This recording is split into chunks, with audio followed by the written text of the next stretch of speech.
করলে পরীক্ষাতে দ্রুত লেখা যায়? এটি সমস্ত পরীক্ষার্থীদের চিন্তার বিষয়। অনেক ছাত্র দ্রুত না লিখতে পারার কারণে জানা প্রশ্নের উত্তর দিয়ে আসতে পারে না। তাই প্রতিটি পরীক্ষার্থীদের দ্রুত লিখতে পারার কৌশলগুলি জেনে রাখা দরকার। আর এই ভিডিওতে সেই 5টি কৌশলের কথা বলা হয়েছে যা অবলম্বনে তোমার লেখার গতি বৃদ্ধি পেয়ে যাবে। ভিডিওতে বলা প্রতিটি কৌশল মন দিয়ে শুনবে ও নিজের জীবনে প্রয়োগ করবে, তবেই কিন্তু তোমার লেখার গতি বৃদ্ধি পাবে। So let's start. 1 নম্বর, শান্ত থাকো। পরীক্ষা দিতে যাওয়ার আগে সবার মনে নানান নেগেটিভ ভাবনার আবির্ভাব ঘটে, যা মনকে অস্থির করে দেয়, যার প্রভাব তোমার লেখার গতির ওপর পড়তে পারে। তাই মনকে শান্ত রাখার জন্য পরীক্ষাতে লেখা শুরু করার আগে 4 থেকে 5 বার বুক ভর্তি করে শ্বাস নেবে।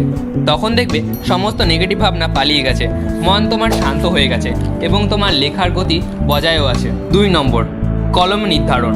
ছাত্ররা বেশিরভাগ সময় কলম নির্ধারণে ভুল করে থাকে।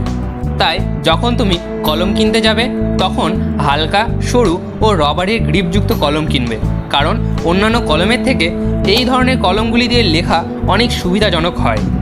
3 নম্বর, কলম ধরা। লেখার গতি বৃদ্ধির জন্য সর্বদা কলমের ওপর কম চাপ দিয়ে লিখতে হয়।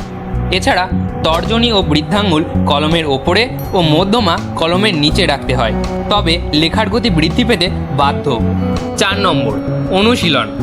তোমার পরীক্ষা শুরু হতে যদি 20 থেকে 30 দিন বাকি থাকে, তবে এখন থেকেই সেই নির্ধারিত পেনকে সঠিক পদ্ধতিতে ধরে লেখা অনুসরণ করো।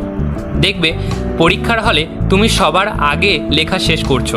5 নম্বর, সময়। তুমি যখন বাড়িতে দ্রুত লেখা অনুশীলন করবে তখন একটি সময় নির্ধারণ করে নাও ও সেই সময়ের মধ্যে তোমার লেখা শেষ করার চেষ্টা করো। এই কাজগুলি তুমি যদি করতে থাকো তবে লেখার গতি তোমার অটোমেটিক বৃদ্ধি পেয়ে যাবে। আর ভিডিওটি ভালো লাগলে লাইক করো, কমেন্ট করতে ভুলো না কিন্তু, ও প্রয়োজনে চ্যানেলটি সাবস্ক্রাইব করতে পারো।